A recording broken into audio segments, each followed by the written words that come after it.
Жалал Абадта эл аралык стандарттарга жооп берген стадион пайда болот. Мында алгачкы гибриддик талаа, жарыктандыруу системасы, чоң экран, жашылдандыруу жана бир катар жаңылануулар орун алган. Бул кадам Курманбек стадиону эл аралык деңгээлдеги беттештерде машыгууларды өткөрүүгө ылайыкталып жатканын түшүндүрөт.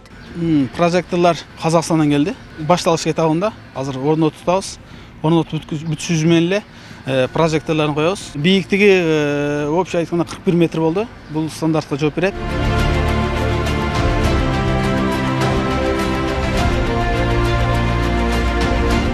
Андан сырткары жашыл талаанын айланасы толугу менен тосулуп, 2,5 миңден ашык олтургуч алмаштырылып, VIP бөлмөсү жаңыланган. Брусчатка төшөө иштери кызуу жүрүп, актоо, сырдоо, көрктөндүрүү иштери аткарылган. Аны менен катар стадиондун имараты дагы оңдоодон өтүп, спортчулар үчүн бөлмөлөр, кийинүүчү, жуунуучу жайлар жогорку сапатта даярдалган. Ошо биз АФК берген талаптар боюнча бардык неме кылдык. Анын ичинде медицинский комнатасы бар, допинг контроль деген өзүнүн бир немеси бар, кабинети бар.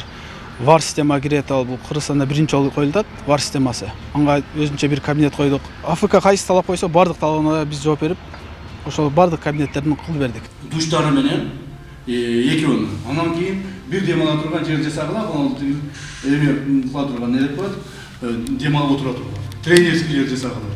Бул все по стандарту болуш керек. Спорт тармагындагы адистер мындай жаңылануу кыргыз футболуна жаңы спорттун чеберлерин кошууга, эл аралык мелдештерди өткөрүүгө өбөлгө түзөөрүн айтышат.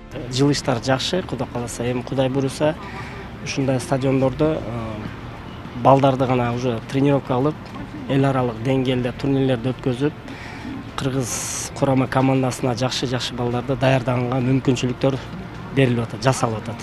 Биз мындай шарттарды, мындай условияларды эгемендүүлүктү алгандан бери эле күтөбүз.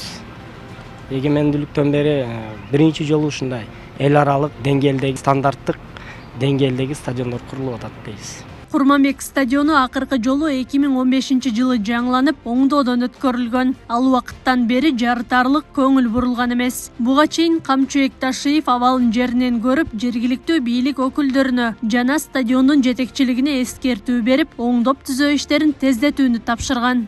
Мен келип жасашым керек. Сен кимсиң бул жерде? Кимсиң сен? Ким болуп иштейсиң?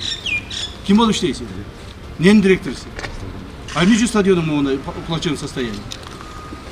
Алдын ала маалыматтарга ылайык, стадиондун ачылышы 15 майда болоору пландалган. Дал ушул күнү аталган аянтта спорттук иш-чаралар өткөрүлүшү күтүлүп жатат. Белгилей кетсек, Курманбек стадиону 1967 жылы ашар жолу менен салынып, жалпы аянты 4 гектарды түзгөн. Буга чейин стадиондун айланасындагы мыйзамсыз курулган 13 объекти аныкталып, имараттар буздурулган.